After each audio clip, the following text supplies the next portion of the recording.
Phoenix Audio presents In Heaven as on Earth by M. Scott Peck. Chapter 1.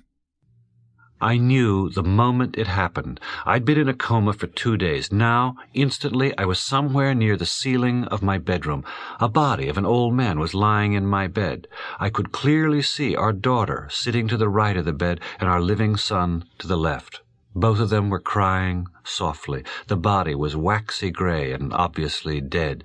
I knew it was mine, but emotionally, as far as I was concerned, it wasn't it. It had no connection to me or I any attachment to it. I knew all about it. The cause of its death was cancer of the lung with multiple metastases to the brain.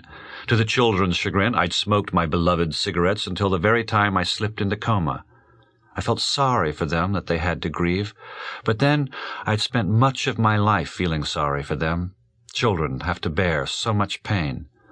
Otherwise, I felt exultant. I'd been divorcing myself from life in the body, on earth, that is, for over a decade, and most emphatically for the last 3 years since Mary Martha had died. One piece of my exaltation was scientific.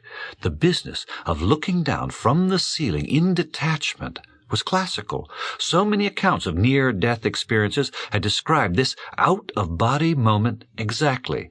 Yet for those of us who'd not had the experience, their accounts represented a hypothesis. The scientist in me now had the joy of seeing a hypothesis, a theory personally confirmed. But my real joy was that it was finally over.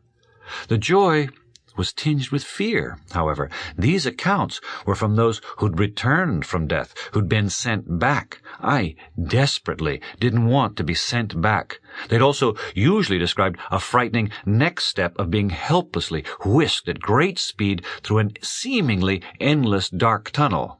That step occurred almost as soon as I began to fear it. Only for me, it was not a tunnel, not quite. It reminded me of the times in my youth I'd been seriously drunk and had had what were called bed whirls, brief times when alcohol had deadened my inner ear, the balance apparatus, and the whole room would nauseatingly spin about me.